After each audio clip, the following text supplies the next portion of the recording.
We are going to discuss, as I was previously mentioned, the question of state immunity and its exceptions in contemporary international law. Most importantly, about the framework, because when you're thinking about the state immunity, state immunity it seems to be like a wholesome perspective, something that it's so unviolable that it implies per se that you cannot violate immunities of certain states, but there are like certain exceptions that should be done or should be analyzed, but they are quite limited in terms of the requirements or the specific tests that are applicable to them. So you have to have like specifically the knowledge in order to understand when immunities are applicable in relation to bringing a state to a court and when they are not, because the exceptions are not fully met. So this presentation, as Claudia was mentioning, is state immunity and its exceptions in contemporary international law.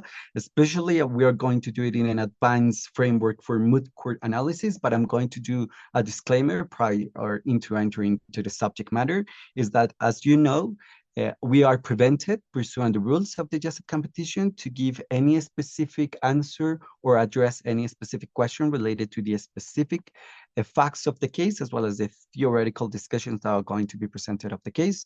So, of course, in this session, you are going to see that maybe some of the questions or the topics mentioned are going to be of utmost relevancy for you in the development of your written submissions, as well as the oral rounds, but also for the ones who are not competing this year, this is going to be a theoretical basis in order for you to understand this question.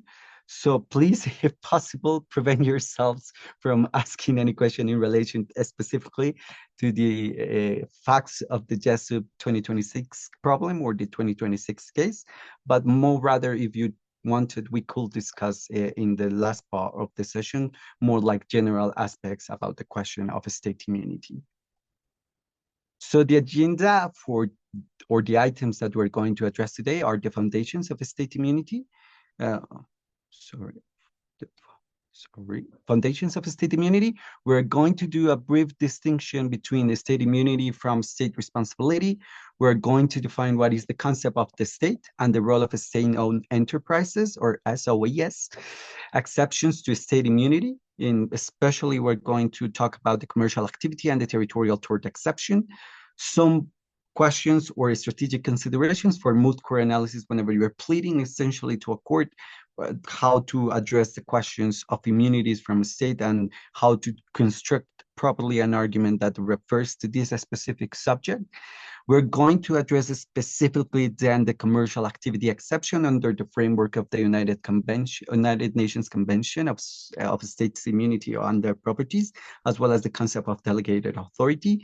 And finally, we're going to talk about the territorial tort exception, which is a really interesting subject, quite not understand as much as one would think, but we're going to address the detailed framework and the doctrinal debates surrounding the territorial tort exception.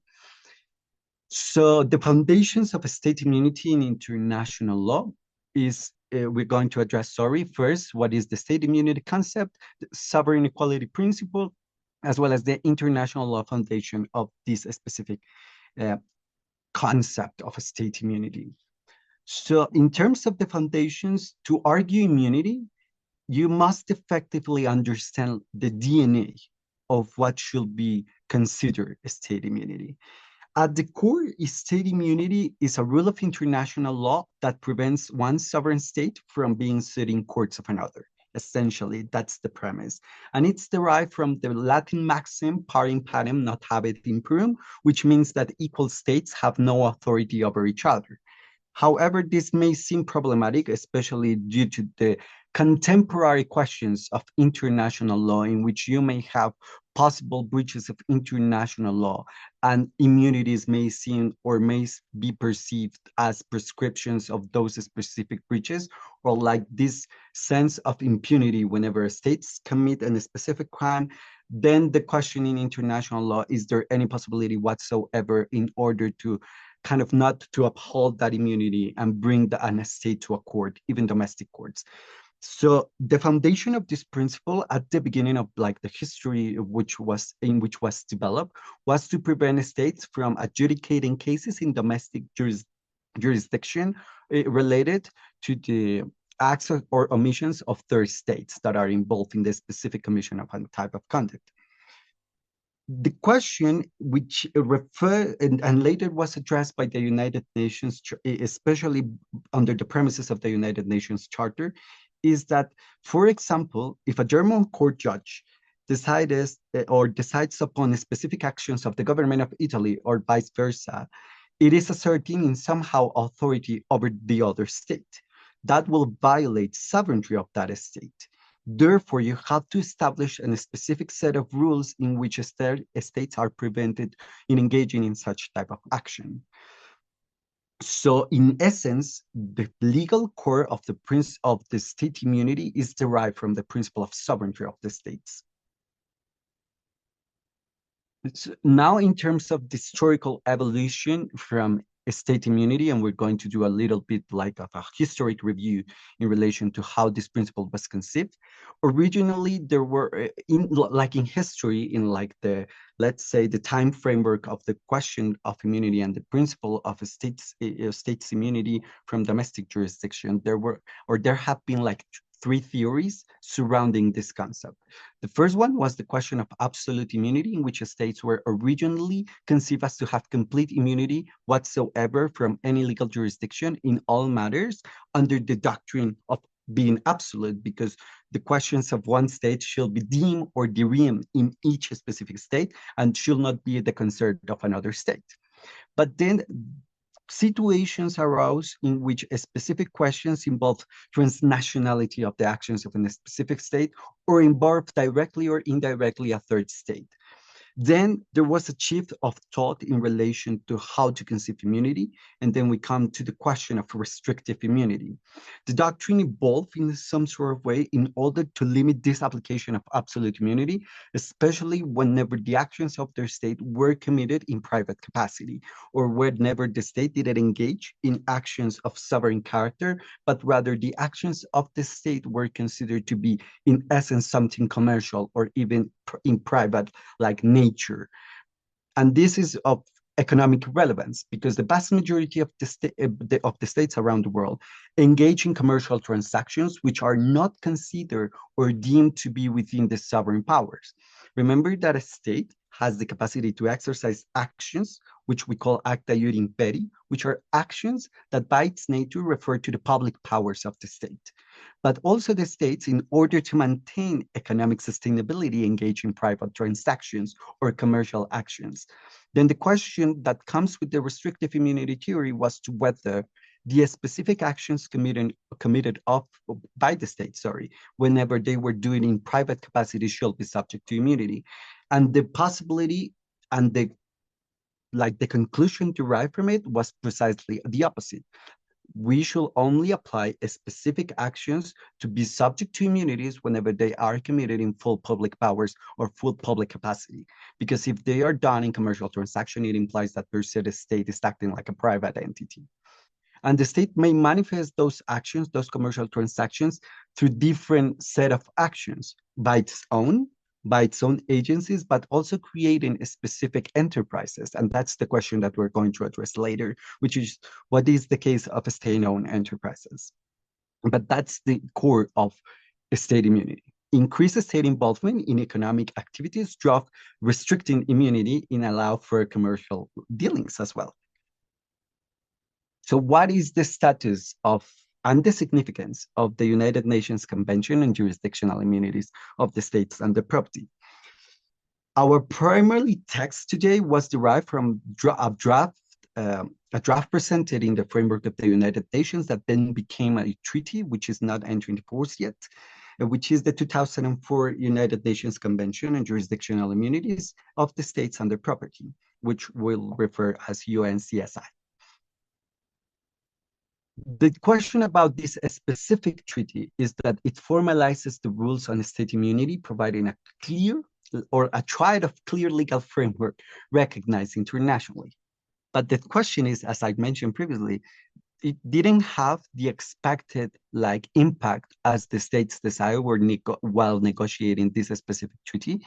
So the United Nations, although not fully in force, was deemed or considered by some states as to be the maximum reference in terms of how to address the questions of a state's immunity, which because it was a process or a conclusion of a several process of negotiations within the framework of the United Nations, derived from a previous draft, which was then by some states considered as to be constitutive of parts of customary in certain parts, sorry, as to be relevant for customary international law purposes, as well as certain provisions of the convention. The thing about the convention is that, as I mentioned, is not yet in force. However, it shouldn't be disregarded because it is at least the most consolidated instrument as of today in which you can find those specific rules provided in a hard law source of international law with this specific caveat of not being enforced. For your research, especially if you're going to participate in the Jessup 2026, it is of the utmost importance that you address also yourselves to the question of the applicability of this treaty. Remember that provided the Jessup problem, you are part, as a state, as hypothetically speaking, you're part of a specific treaties and you're not. And in the case you're not part of a specific treaties, then you have to address the question on how, or because the treaty is not enforced, such as in the present case, how to address to the importance of these specific instruments as to be in the maximum source or at the reference source.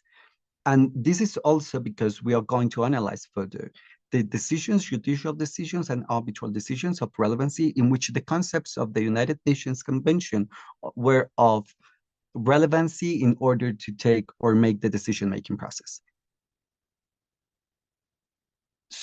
But first, before we enter into the specifics, items of state immunity, there is a disclaimer, and that's the purpose of this presentation as we discuss it with Claudia. And it is, what is the difference between the state immunity, or what will be the balancing between state immunity and state responsibility? Because it may seem that you may not have a state responsibility if you have a state immunity, especially in interstate relations. And that's not entirely true. That seems to be essentially a misconception in the procedures of not only the International Court of Justice, but in general in aspects of international law. And the International Court of Justice has tried to deem this differentiation pursuant its certain decisions, especially the decision of jurisdictional immunities of the states of Germany against Italy, in which it was considered that a state immunity was a procedural subject and a state responsibility as substantive subject.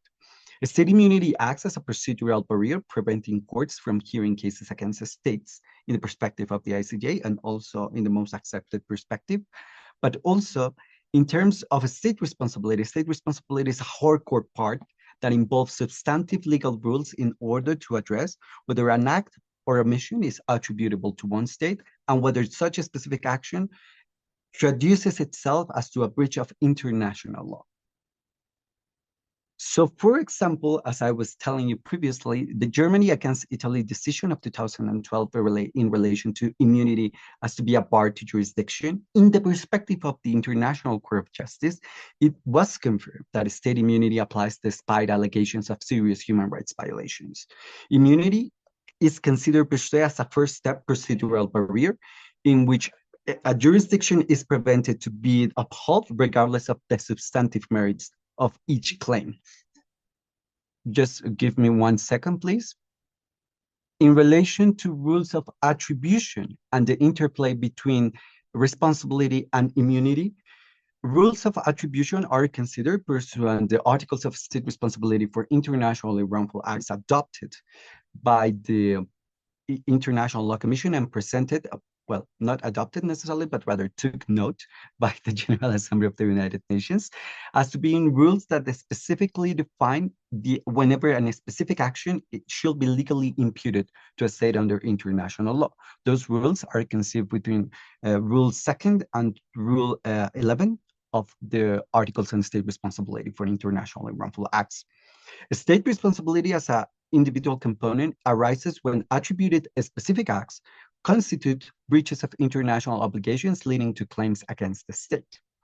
But then comes the question of state immunity. Immunity protects the states from certain legal claims to being heard by the specific court whenever immunity shall be upheld, balancing the responsibility with the sovereign protections of each individual state. And the interplay and complexity is precisely on the balancing, as you can see in the image, as how to balance those like interactions between state responsibility and as well as the complexity of state responsibility and state immunity. The interaction between responsibility and immunity complicates in some sort of way the legal assessment of state acts and claims. However, it has been like agreed that immunity should be upheld whenever applicability of it should be sustained by the court. So we cannot address questions of substantive aspects if first we have to address questions of immunity or procedural aspects. And it is the same in the vast majority of domestic jurisdictions. You cannot go deeper in the legal process if you have certain procedural aspects that require attention. So what it comes next is how to define a state and the role of state-owned enterprises in the question of state immunity.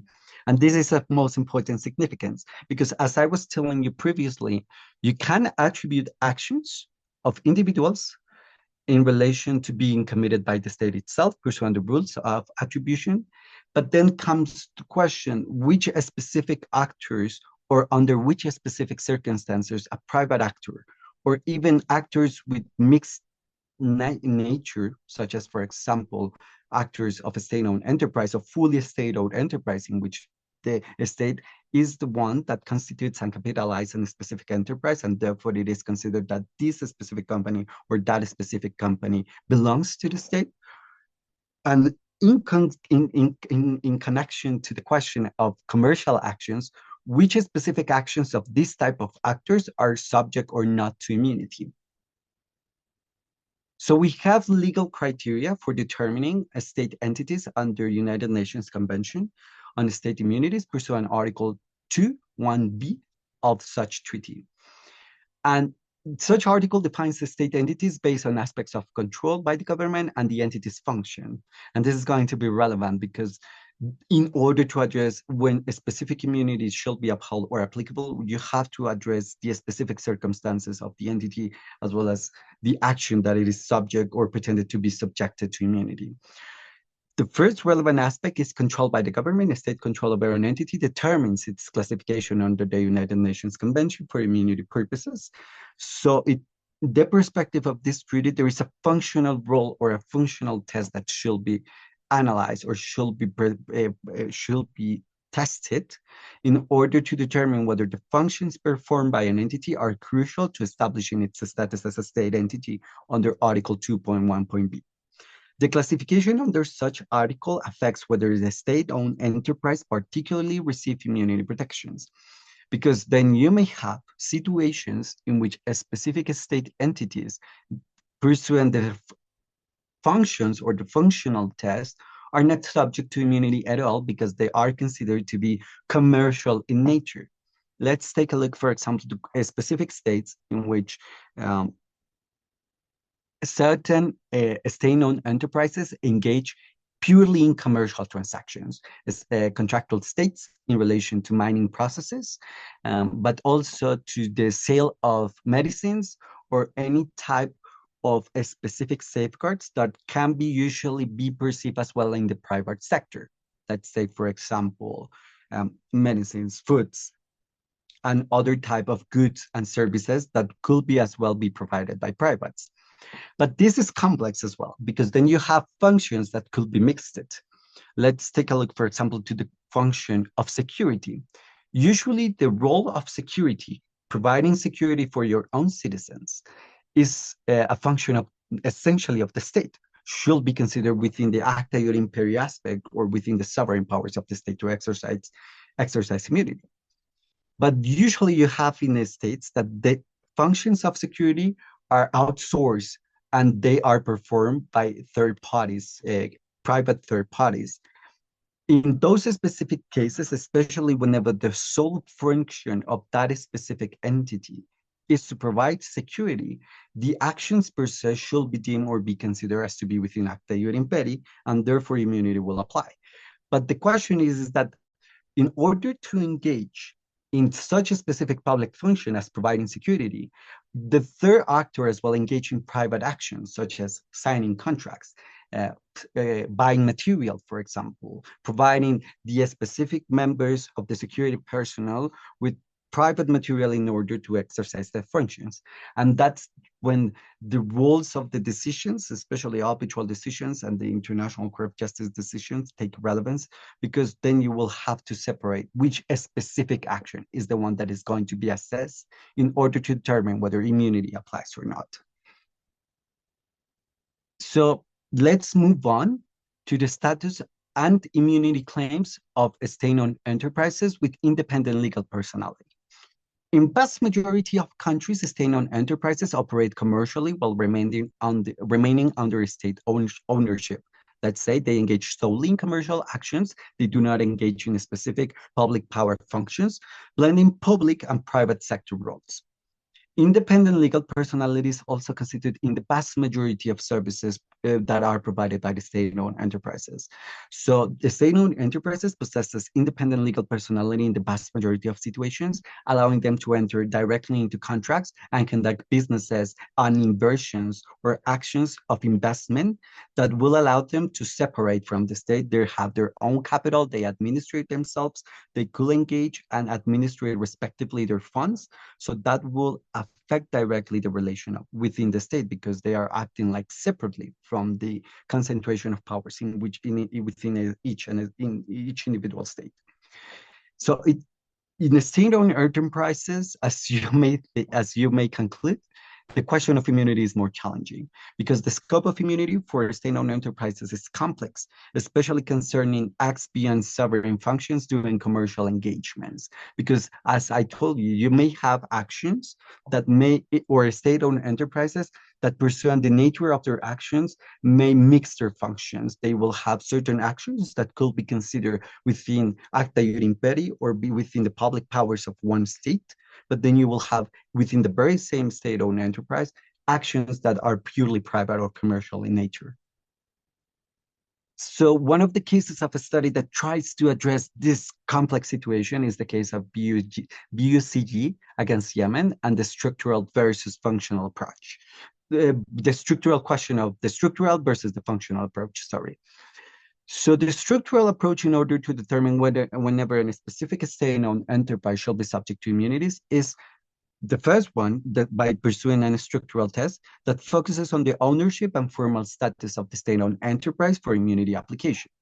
But this was criticized a lot, because as I told you, there were situations in which you may be entirely owned by the state, by the nature of an individual action, that is the one that's bringing the question as to whether this action shall be subject to immunity or not, may be purely private. Let's say, for example, signing a contract while you are providing a public service of health or administration of health services. So the question that was presented in this specific award was to whether the functional test was the one applicable in order to determine state immunity in the cases of state-owned enterprises, or should be more like a functional, the functional approach in relation to specific actions. So then you have this structural approach that I was addressing before, and then you have the functional test that assesses directly the activities and the roles performed by the enterprise to determine immunity applicability. This case highlights the debates between structural versus functional tests in deciding immunities for state-owned enterprises, because it kind of tried to settle the difference that the structural approach was too vague, and it could lead to situations in which you are covering within immunity as pursuing the restrictive approach, actions that shouldn't be considered to be within acta iure imperi public power functions. So then, pursuing this case, we will address what was presented in the international law arena as the exceptions to state immunity. And we have mainly two major exceptions to state immunity in international law. As you may perceive, the first one, commercial activity, and the second one, the territorial tort exception, which I'm going to address later. So the commercial activity exception has a specific scope that has been quite confusing because you have a lot of perspectives or like approaches on how to assess that specific exception. We just discussed this. Let's say, for example, the structural approach and the functional approach, or let's say the purpose of the act or the nature of the act as well. So what is nowadays the accepted approach?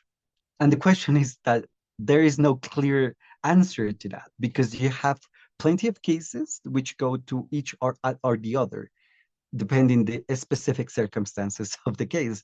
So part of the Jessup exercise as well is to determine what will be the most suitable type of approach that will serve or benefit your argument, but also addressing the limitations of that specific approach. So this exception applies when the states perform commercial activities similar to private businesses, limiting sovereign immunity.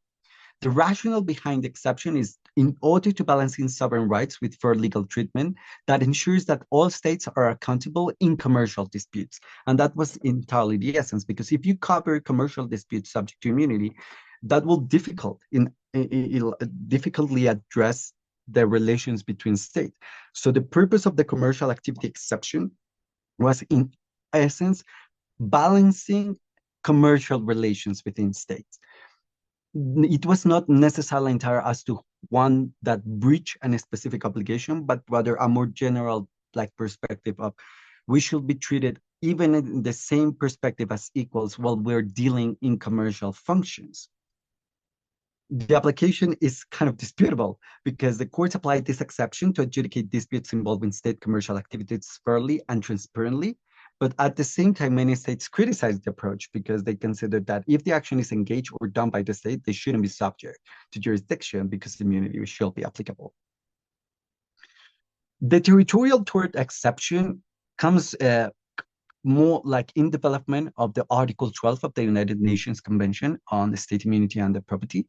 And this exception permits over torts occurring within a state territory, regardless of tortfeasor nationality or location. That was the beginning perspective.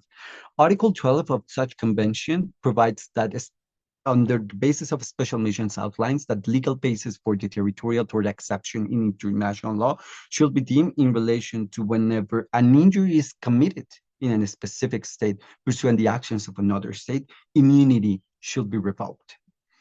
And there is key jurisprudence in order to like delve deeper into the aspects of the tort and the territorial tort exception. Leading court cases have shaped the application of this and the interpretation of the territorial tort exception pursuant distinct proceedings. And the territorial tort exception has been quite controversial as well in terms of specific cases of state-owned enterprises and non-sovereign acts. So state-owned enterprises frequently engage in commercial or tortious acts that challenge traditional immunity principles because they are commercial in nature. Pursuant exceptions, let's say, for example, Article 12 of the United Nations Convention, whenever there is a tortious action in a specific state or a civil injury caused in the territory of another state pursuant the actions of a state activities of another, then immunity shouldn't be applicable. But that will complicate the jurisdictional breach because that will imply that whenever a state is engaging in commercial actions within your state, in the perspective of certain states, that will kind of traduce in that you are submitting yourselves as a state to the jurisdiction of another state. And that's the controversial subject or the controversial aspect. So then again comes the question of accountability against immunity. Determining when immunity yields to accountability involves complex legal analysis in the cases particularly of state-owned enterprises. So we're going to address strategic considerations in relation to what happened to the framework of these particular exceptions. But I want to go back a little bit specifically into the core issues of the tort exception and are the theories on how to apply the tort exception, although we are going to address it at the end of the presentation. But In essence, the territorial tort exception provides for at least three prerequisites in order to be applicable. And it is that an act or omission is attributable to the state, of course, that the act occurred in the territory of the forum state, the one that is receiving the commercial activity, or the host state, and the author of the act, in some theoretical perspectives, is present in that territory. And I want you to keep or bear in mind that question of being present within a specific territory of another state, being a sovereign entity, or even a state-owned enterprise of another state engaging in commercial actions or not, because previously that will be more easier. But pursuing nowadays situations such as interconnectivity or transnational actions that could have potential effects in another state, that will pose a legal issue on what should be defined as the presence of one of the actor in the foreign state. Is the presence the physical presence, or the effect that is caused by your actions in that specific state? And that's also disputed because there is no certainty as to what should be the right course of action, whether the entirety of the action should be committed within the specific territory and pursuing in-person actions within that specific territory, but then that will leave aside situations of, for example, actions that are committed in the cyberspace. So let's go to the questions of strategic considerations. So there is a particular author that proposed a test, which is called the Broches test, in order to distinguish sovereign acts from commercial activities to clarify the immunity claims in law. And this is particularly presented by the basics that we have covered. So in moot court competitions, judges will not just ask you what is the rule, but also what will be the edges of a specific rule, cases such as like cyber operations or remote commands or hybrid public-private contracts. To handle this, in somehow we need to like direct our attention to the strategic rules, or what we consider in the international framework, the Broches test, let's say the nature versus the purpose of the activate, and the location of the tort as the exceptions that will govern the questions of immunity. So this test determines that if a separate entity, for example, an state-owned enterprise, is entitled to immunity, one should ask whether the entity was discharging essentially governmental functions. And that's quite interesting in terms of what should be considered essentially a governmental function.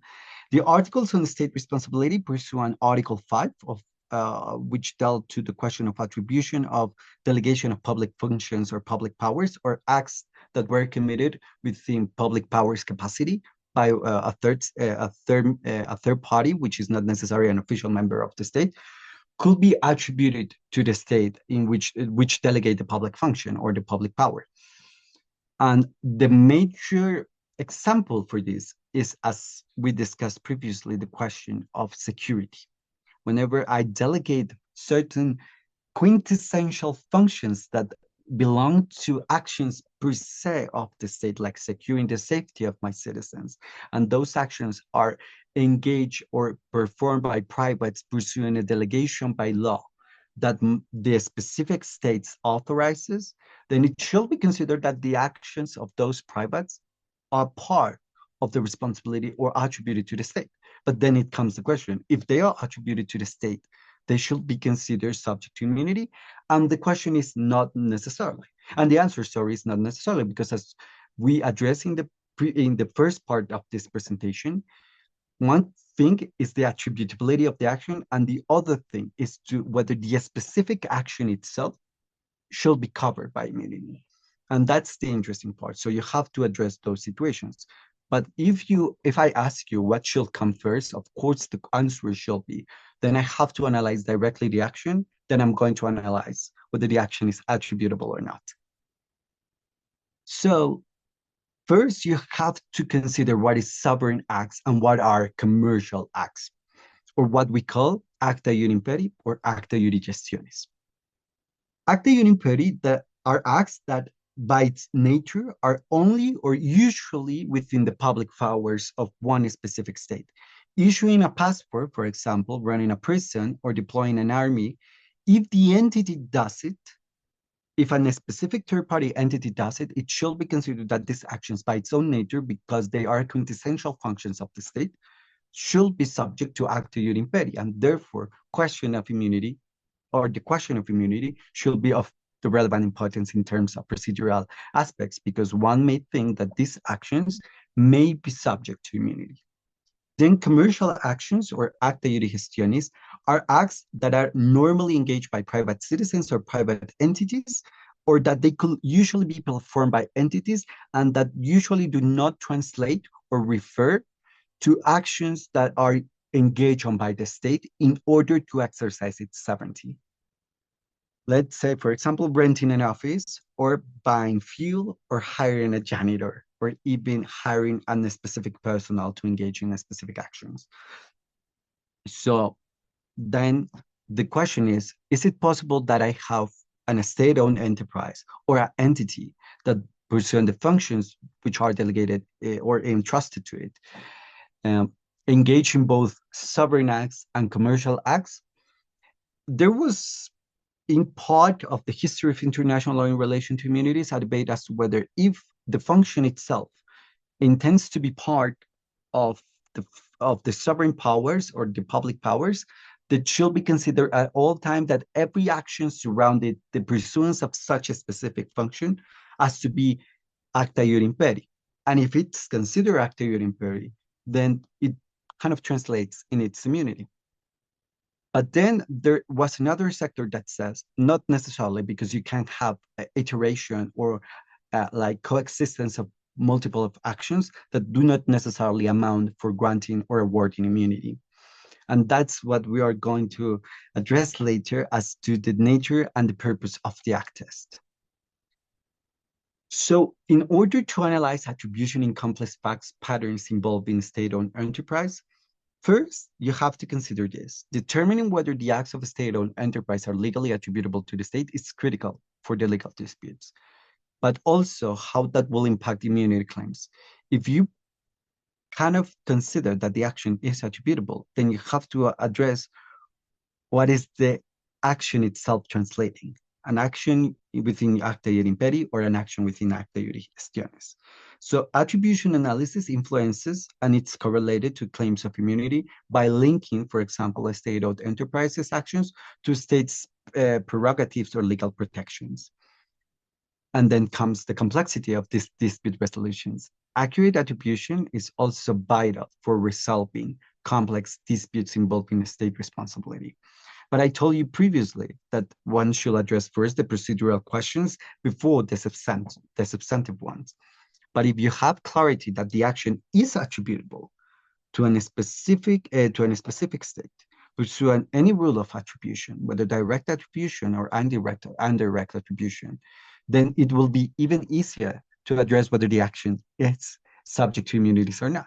So that's why these specific aspects of international responsibility are of significant correlation for you as participants of moot courts or future participants of moot courts. If you address one of the questions, you can or you may be required to address the other. So what will be the strategic perspective or the strategic worksheet in order to develop arguments for and against immunity in contemporary disputes? In essence, my first advice is that you must develop balanced arguments reflecting the complexity of the immunity that's subject to the question in that specific dispute. You cannot just address that this is a situation of black and white, but this is one of the most, let's say, gray areas of international law, because you have multiplicity of tests or multiplicity of perspectives in order on how to assess the immunity that is subject to question. The international decisions or international jurisprudence, if you wanted to call it like that, regarding immunity is always changing or even presenting different perspectives. And also you have to balance the perspectives of the judicial bodies with their own sovereignty and accountability of the states, because the effective advocacy waits on how to balance the sovereign rights of one state against the need for legal accountability in disputes. So now move directly into what I believe will be of the most importance for this specific session, and it is the specific core subjects and issues of the commercial activity exception pursuant Article 10 of the United Nations Convention of State Immunity and Property on the question of delegated authority. And the thing is that under Article 10 of the United Nations Convention, if we determine that an exception is commercially primarily by its nature, it refers directly that it is not subject to immunity. Why this is part of the debate, as we discuss, because if a state always claims that every action is for public purposes, every action of the state will be subject to immunity. So if we bought cement to build a military base, or we hire a consultant to protect national security, and pursuant this specific action, I breach my obligations towards another state or citizens of another state. Pursuant that specific theory, that wouldn't care at all, because it was within the purpose of being purely public and not commercial. But hiring a personnel is naturally commercial. You engage in contracts in the vast majority of your daily lives. Imagine that if you do it by enterprises of the state, that actions will cover to immunity, and therefore you cannot address, for example, to a state-owned bank that pursuing a specific contract that you sign with that specific bank of the state. Actions, because the state will claim immunity, let's say, for example, if you are a citizen of a third state. That will in somehow prejudice the relation and kind of a balance how the private sector is correlated or has like the capacity to defend against this whole like super machinery of the state. So understanding the difference between an act's nature and an act's purpose is crucial for applying the commercial exception correctly. In the perspective of the Article 10 of the United Nations Convention of State Immunity and Their Properties, the emphasis should be done not on the purpose, but rather on the nature of the act solely. But this is disputed and ever controversial for some states and even some international decisions. Article 10 emphasizes that the intrinsic nature of the act is the one that determines whether immunity is applicable or not, because you address directly whether the specific act is commercial or not. Hiring the janitor, let's say budding the cement or buying the cement.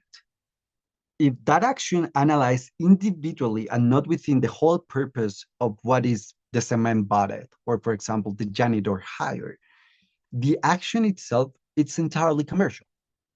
And therefore, that is specific action, if it's the one that triggered the question of responsibility and even the question of whether or not immunity is applicable, that action per se should be deemed as to be commercial. And if it is deemed to be commercial, therefore the exception applies and it is not subject to immunity. But let's also focus on something that is not on screen, but I want to address, and it is Article 2.2.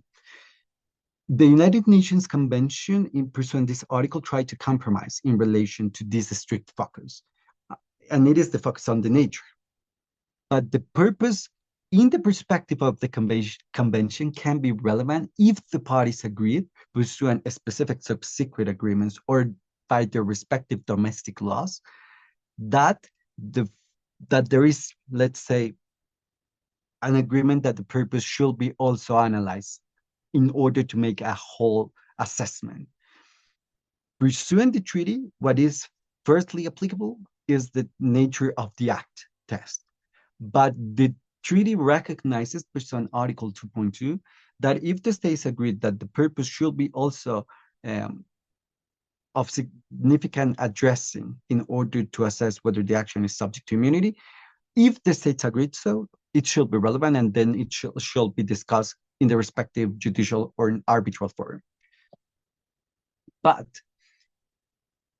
then it seems that the question is, did the United Nations Convention reflects directly on whether these hard situations in which you cannot determine easily what will be a commercial or a public or sovereign action. And that's when the concept of delegated authority in terms of immunity is relevant. Private entities per se performing public functions may be granted delegated authority by government bodies or public institutions. The eligibility of private entities to claim immunity depends on the specific nature and scope of the public task that they undertake or they are entrusted with. Generally, private entities do not get immunity just because they do governmental work. They only get if they are exercising powers falling outside the scope of ordinary legal rules. Let's say what the French calls the prerogatives of the pursuance of public trust. So in the perspective of the delegated authority section of the United Nations Convention, as well as the concept, if you're a private that are entrusted with this type of powers, your function should be of such significant relevance for the exercise of sovereignty of the state that you wouldn't find another private usually engaging in the same action, work, or function. So the nature of the functions performed is as well relevant. The assessment of immunity claims hinges on whether the functions are inherently public or private in nature, but the specific action and not the solely of the actions that may be engaged by the private. There is one particular case of study that I refer in this specific section, which is the Algi versus Reina case. The Court of Justice of the European Union or the European Court of the European Court of Justice look at ship classification society, and these societies inspect ships on behalf of the state, particularly the state of Panama, to certify whether they were safe or not in terms of the navigated, not only the navigational purposes, but rather safe in terms of the commercialization of goods and that were provided pursuant the routes of the specific ships. In that specific case, the society argued that they were doing Panama's job, and that pursuing that or following that, they were in somehow subjected to the immunity of the state of Panama. But the European Court of Justice said, because the inspection was a technical commercial service, the company didn't have the power at all to stop the ship or the arrest of the captain or engage in any public function that by its nature will be essentially engaged on by the state, such as the ones that I mentioned. They just issue certificates. And in the perspective of the European Court of Justice, issuing certificates is something that is usually commercial because you are actually charging for these services. So they were working in order to uphold this sovereign. And that's one of the most relevant things about this case study. And it is that one thing is working derived from sovereignty purposes or sovereign purposes, and one thing is engaging in the sovereign action. So you can be serving the public's, the public function, pursuing commercial actions. But in order to apply immunity, you should engage directly in the action, not just serving in order for that specific public purpose to manifest itself. And of course, as you can imagine, in that specific specific decision pursuant paragraphs, if I'm not mistaken, 2561 and 2565, it was considered that there was no immunity to be upheld. So what will be the criteria in order to address whether or not an action is purely commercial or public, purely commercial or purely sovereign? In the vast majority of nowadays decision, the nature of the act is the one important.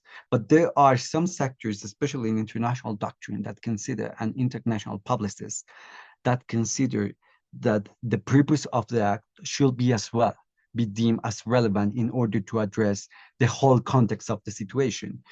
And let's kind of unravel why they believe this. And it's partially agreeable. What they think is that you cannot address individual actions solely without undertaking or understanding the respective purposes of such action. So then you will have this kind of two like competing theories about what should be the applicability of the commercial exception, which is the nature of the act or the purpose of the act. But there is another exception, which is not quite known or quite developed, and it is what it is considered the territorial tour exception. But prior to moving to that, you have to, in terms of the commercial exception, address at least what I consider three important questions, and it is whether they are sovereign powers, the ones that are subjected to the question before the specific forum, whether this is a regulatory service or a commercial activity, and whether or not pursuing those specific actions and considering the previous classifications, there will be an impact to immunity claims. So sovereign public powers involve authority exercised by government entities under delegated authority with special immunity rights, and that's kind of settled. But then you have regulatory or commercial activities that differ from sovereign powers and typically lack immunity claim protections. And regulatory versus commercial activities is relevant because you can see, for example, that you may engage directly in actions pursuing regulations of law or pursuing the executive powers of the state, but the nature of the act itself is deemed to be considered commercial. Let's say a decree of your specific state authorizes for you to be delegated to provide a specific services of auditing the contracts of the state. One may think that this will be subject to active inquiry because it's a function of the state auditing and kind of supervising the contracting process of the state in any commercial activity. But this is also done by privates. So it is a regulatory service that it's publicly in nature, but the specific actions that are derived from that regulatory service are commercial. So therefore, they should be considered as commercial actions. But then you have solely commercial activities, which typically lack immunity claims protection. Entities exercising sovereign powers may claim immunity, while those performing regulatory roles often cannot. And that's because what I've told you. Regulatory services are not necessarily quintessential functions of the state. So now let's move to the territorial tort exception, which is, in essence, exception prescribed or thought in safeguard individual guarantees of citizens as a manifestation of the exercise of sovereignty of the states. And I'm going to elaborate on that. Pursuant Article 12 of the United Nations Convention of State Immunities, there is what we call the territorial tort exception, which applies when a tort occurs within the firm state defining jurisdictional boundaries for courts. Torts should be considered as actions that may cause injuries or prejudice to specific citizens or specific facilities, whether of the state, of private persons within a specific territory. So they are, in essence, civil questions of civil liability, but that may cause harm, even situations of debt. In the perspective of that there is an tortious action or an injury, let's say, an action that causes damage is within the territory of the firm state. Article 12 of the United Nations Convention provides for 4 requirements in that convention. And this is tricky because not necessarily the requirements of Article 12 are the ones that are usually accepted. Although many believe that that's the most developed standard, some others believe that it doesn't reflect necessary customary international law. And it is First, that there is a pecuniary compensation for situations of death, injury, or property damage, as we discussed, that are caused by an act or omission attributable to one third state in the territory of a foreign state. And that's the third requirement, that the act occur in the territory of the foreign state. And the fourth requirement is that the author and the act were committed and present in the territory of the foreign state. The fourth condition is kind of what we call the poison pill, because for modern claims, you cannot address necessarily the presence of the action of the actors within the specific foreign state, but the act can be committed from abroad and have consequences in the foreign state.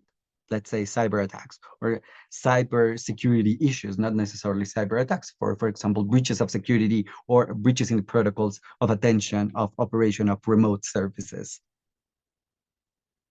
Today, it doesn't make any sense or much more sense to grant immunity for a cyber attack just because the hacker was sitting in another country. That will be, in essence, upholding cyber criminality. So then it comes the question, if the standard of Article 12, especially provided to the sub-requirement 4, should be the one that must be considered in nowadays criteria. And the location of the tort is the most common debate in relation to the application of the tort exception.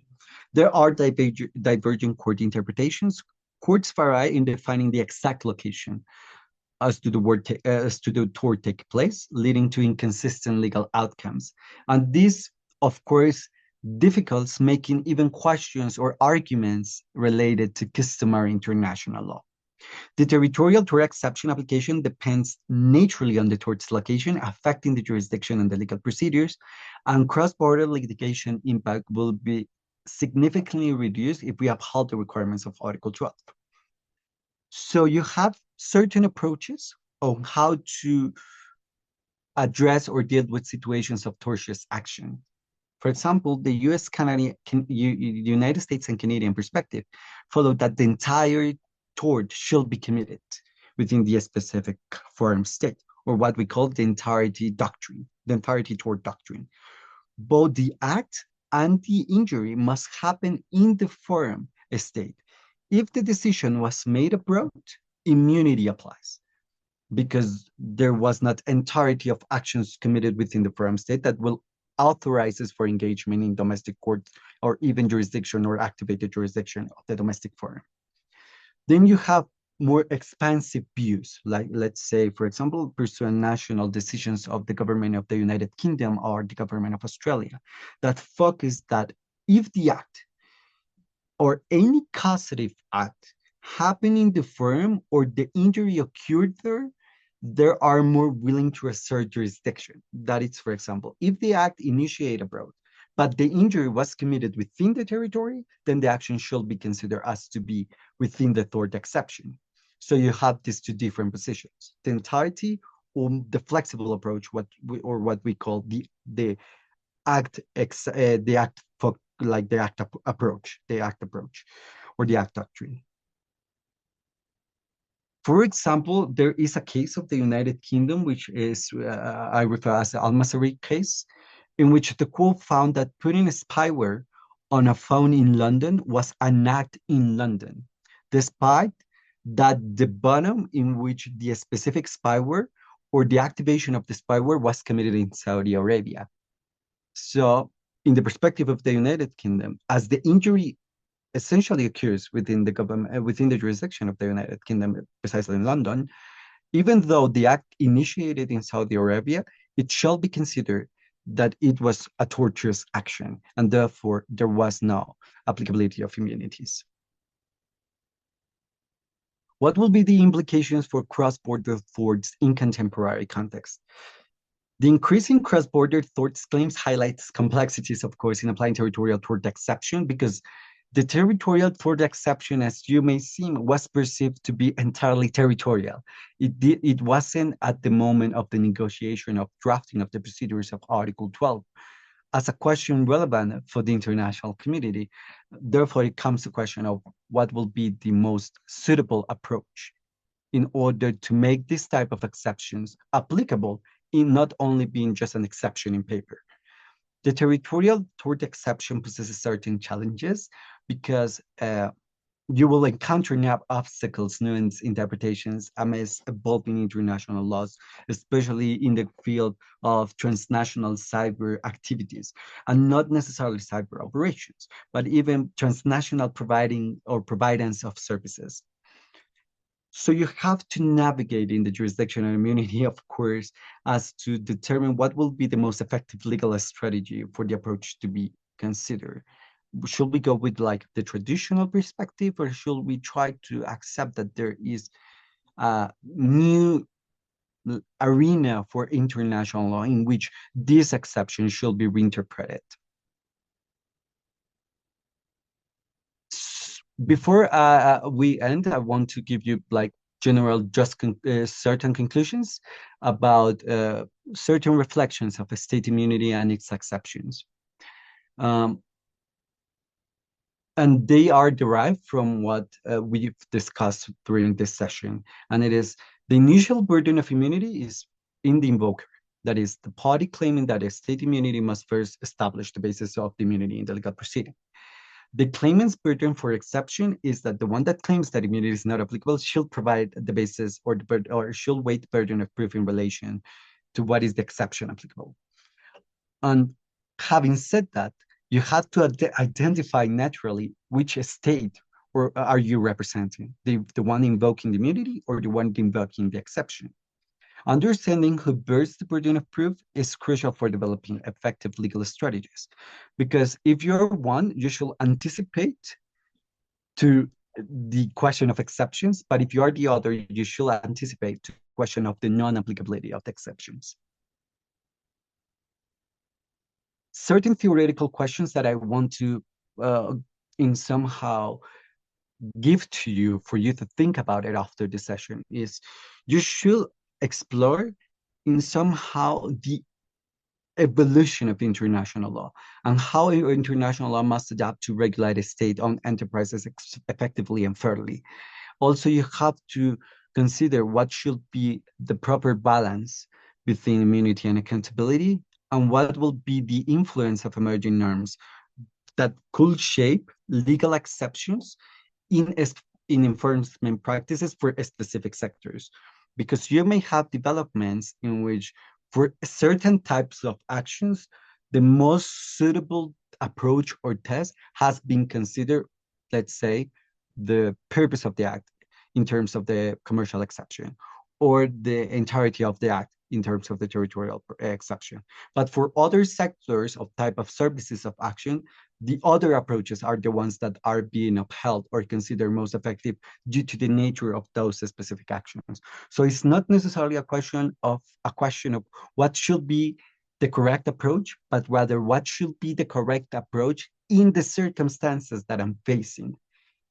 Because in international law, it's quite difficult to generalize applicability, as you may think, because there is a different and enormous vast of situations in which you can face that maybe a test is not as suitable as another for that specific situation.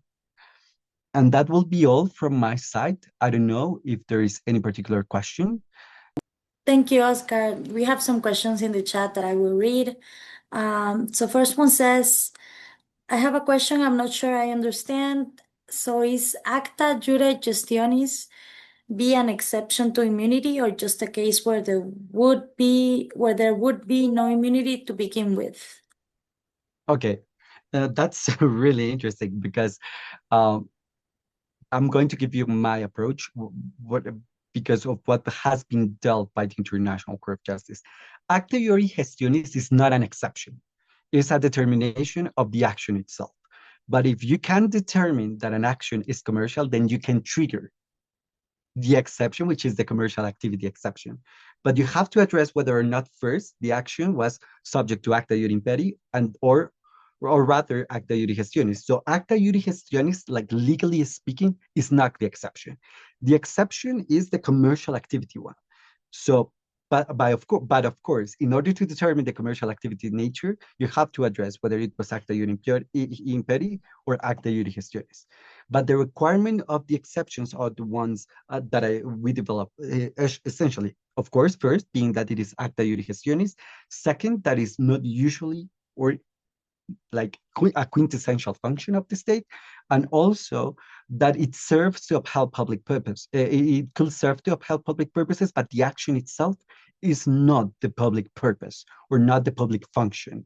So that's the difference, because you have the action, then you have the purpose. The exception is the commercial activity, and then it comes the question. It is the commercial activity purposes, or is the commercial activity action? The vast majority of literature that you will find will tell you that it is the commercial activity action, not the commercial activity purposes. But then you have other perspectives that said you should deem as important the purpose. But in order to answer the question, acta iuris gestionis is not an exception. It's a basis to determine whether the commercial activity exception applies. I believe your mic is off, Claudia. Yes, it is. Thank you, Oscar. So the next question is, can the rules for attribution of wrongful acts be used for the purpose of immunity? I think where this question is going up to, I'm going to be entirely honest without entering into core subjects. My recommendation is that or my perspective is that it doesn't. It could serve the purposes, but you cannot prove the exceptions pursuant the rules of attribution or the rules of accountability. Let's say, for example, the articles on state responsibility. The standards are similar, but you're not dealing here with the question of attribution because it doesn't matter. You're dealing here directly whether a specific action is subject to exceptions of immunity, whether the territorial tort exception or the commercial activity exception. So you don't necessarily have to address whether the action is attributed to the state or not. Because if you prove that the action was acta iuris imperis just on their basis, you don't have to prove attribution at all. It is considered that it's attributable. But the question is the action that we are, let's say, dealing, for example, hiring a janitor, acta iuris imperis or acta iuris gestionis? And that's not a question of attribution, as you may think. It's directly assessing the question of what is the action I'm dealing with. Perfect. We have another question that says, could you please repeat the explanation of accountability versus immunity? Okay, just to be very brief, accountability serves to determine whether an action is attributable. And immunity serves to address whether the action itself should be subject to a safeguard prerogative of the state that prevent a specific court, whether domestic or international, to pronounce about that specific action. So in the vast majority of the cases that we discussed today, we are talking about situations of domestic jurisdiction. But also, we could address this question in the international forum because you have arbitral awards in which many states or even claimants participate, such as, for example, the case of Panama that I was mentioning, that address, I am engaging in the actions of one specific government, so therefore, this arbitral award should be prevented for engaging in substantive pronouncement because you have to address first the question of immunity. Thank you. The other one is, could you repeat the case of Saudi Arabia, the one that was mentioned on the location of the tort? Yes.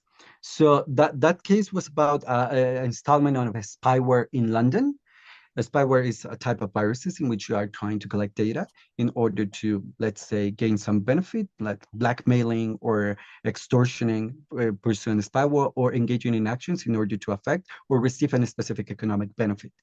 The question with that case was that the spyware was installed in a specific cell phone in London, but the spyware was created and installed from Saudi Arabia. So that comes the question. The injury was caused in London, but the action initiated its occurrence in Saudi Arabia. So in the perspective of the United Kingdom courts, because of the injury itself occurred in London, that was a territorial tort exception.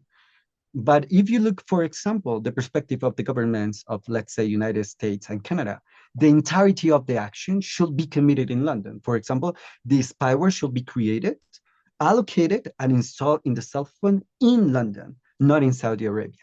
Because if you're going to then address, let's assume that this situation happened in the United States from Saudi Arabia.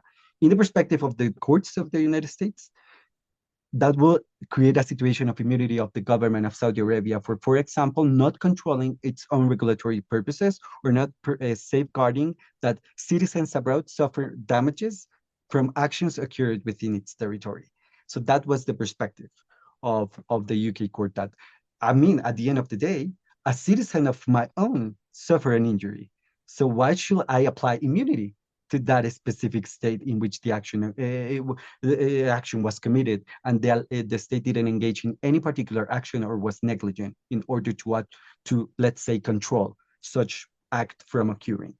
So that's the case. It's a really relevant case. I think you should really look up into it. But as I told you, this is not unanimous. You have many states that consider, and I can tell you, for example, the vast majority of governments of Latin America, and Claudia will be here with me, are not entirely sure of what should be the correct perspective. In some cases, let's say, for example, in the cases of Colombia, the Supreme Court of Justice has dealt with the entirety of the purpose of the action as to be committed in Colombia. But in some other cases, the Constitutional Court, of course, considering the constitutional approach, considered that just the injury was sufficient. So in Colombia, we have both perspectives applicable depending on the circumstances. That was the thing that I was telling you before. For example, in Colombia, it depends merely on the circumstances. If the injury traduces inconstitutional breaches of prerogatives of citizens, it is considered that the injury is sufficient in order to not, let's say, apply immunity. But this is complicated because usually the other states are like, I don't buy that. And the Supreme Court of Justice is, of course, on the perspective, the entirety of that should be committed in Colombia. The initiation and the culmination, which will be the tortious action, let's say the death, the causing of the death, the injury, or the affectation to public or private property. Thank you. And the last question we have in the chat for now is, are the rules of attribution to be used to preliminarily prove whether the entity is actually entitled to immunity? Oh, quite similar to the previous one, but it's actually different. This is more a matter of what should I prove first, attribution or the applicability of immunity. It depends on your legal strategy. I believe that what has been done usually by the states is to first prove the immunity directly, because if you uphold immunity, you don't have to prove the questions of attribution at all. So if you upheld the issue of immunity, the court that is hearing the case or that is entrusted with the procedural grounds of the case is prevented to pronounce in the question of attribution. And that will be even more useful for a state, because you can kind of avoid that legal discussion of whether these specific actions are attributed to me or not, but rather just say, I'm immune to hear about that.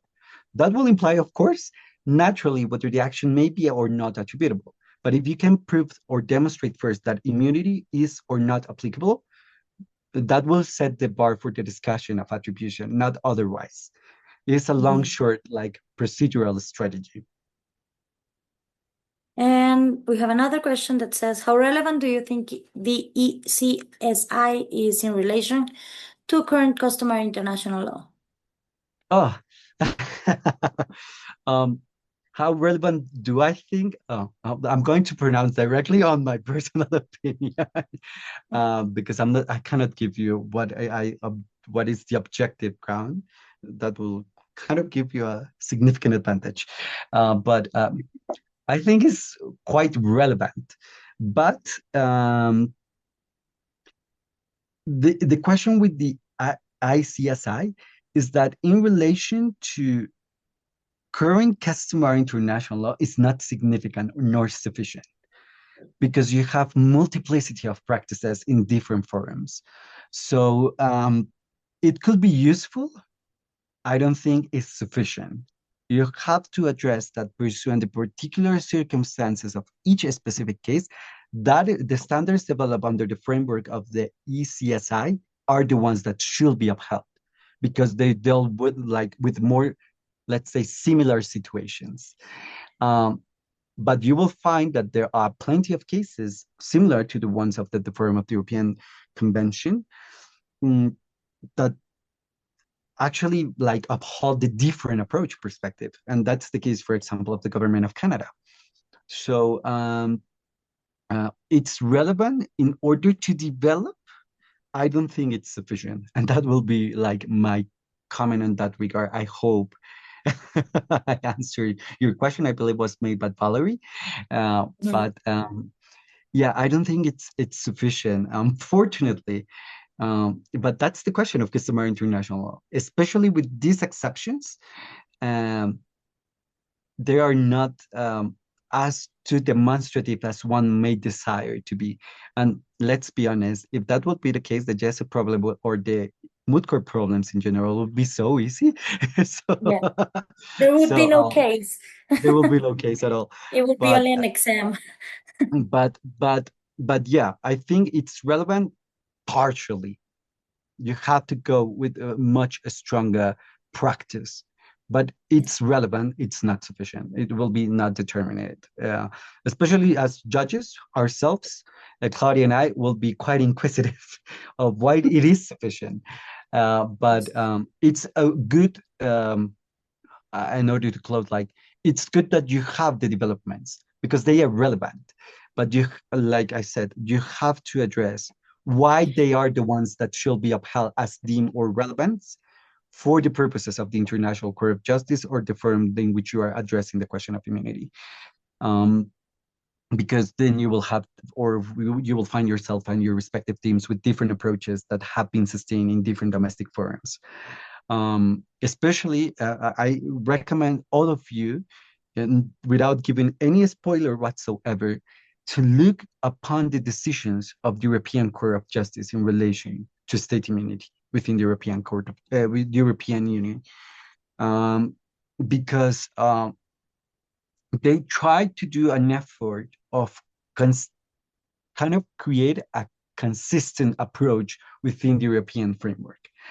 But they have been quietly objected due to the perspectives. So be careful with that. And also, don't be afraid of look upon arbitral awards. This situation has been dealt more consistently within the arbitral dispute situations arena. So try to focus yourself not only in decisions of human rights bodies of the International Court of Justice, but also with these other firms that have dealt with this particularity of issues. Especially try to look upon the decisions in relation to the commercial activity and the territorial tort exception of the ICSID or CIARI, ICSID in English, that have dealt with what should be understood as commercial and activity commercial in purpose. I'm not going to give you the names, but there are plenty. So that's a heads up. I don't know if there's any other particular question. We have no more questions in the chat, and so I think we're good. Oh, we have just a thank you. So thank you wait. On the arbitral award part, I'm afraid judges will question me using decisions made by such tribunals since they're not ICJ. Oh, we have that question on we did the oral practice on Saturday, and we had that question from a judge, why, should we even apply arbitral awards as sources since we have ICJ decisions, yeah. I just, if I can make just briefly remark. I mean, that's not part of the case. That's a question on general, sources. Yeah. So you can, you can answer. I'm going to answer directly, not under the basis of the Jessup perspective, but more in the perspective of the International Court of Justice itself, Valerie. And it is, maybe this is not the first time in which the court has relied upon arbitral awards in order to make its decision-making process or deal with its decision-making process. So maybe what you should try to do is look upon those decisions in which the court has addressed other forums as to deem or consider them relevant for making its own decision. And you will find plenty of those, especially when it comes to human rights situations. But there are few cases, let's say, in which arbitral awards have been of significant importance, even of international firms. But also you will find that there are plenty of arbitral awards that directly refer and consider and addresses the question of cross-referencing between courts. Um, and how they use, for example, standards of the International Court of Justice or even regional tribunals, independently of the nature, in order to consider them relevant. But I don't want to spoil your session the following days, but it's not as You, hard as you may think. just to clarify, you're not spoiling it. We had an oral practice past Saturday. So Okay. and it was not online, so only the people that were in Guatemala kind of had the Okay. experience. So you can tell them it's Yeah. okay. So, okay. So there are plenty of cases that have dealt with companies within the International Court of Justice, just to give you that heads up, in which arbitral awards have been upheld as to be relevant for the discussion presented before the ICJ. But also interstate arbitral disputes within bilateral firms, let's say commercial firms or trade zones firms.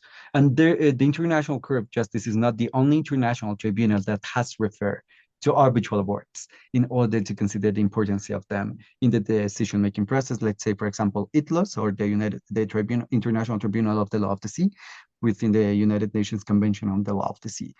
So that will be like my answer. It's possible.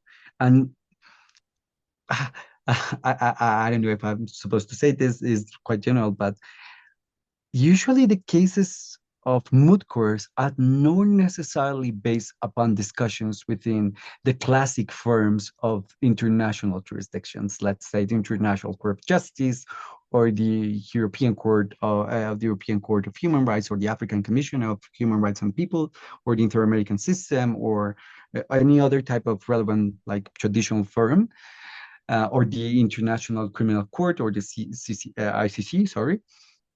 But mass majority of these situations come from arbitral disputes.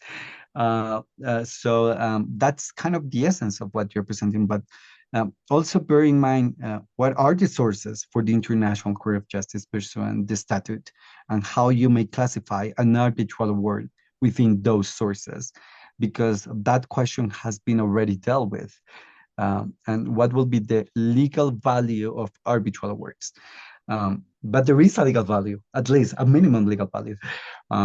It depends entirely on you, on how do you want it to classify it.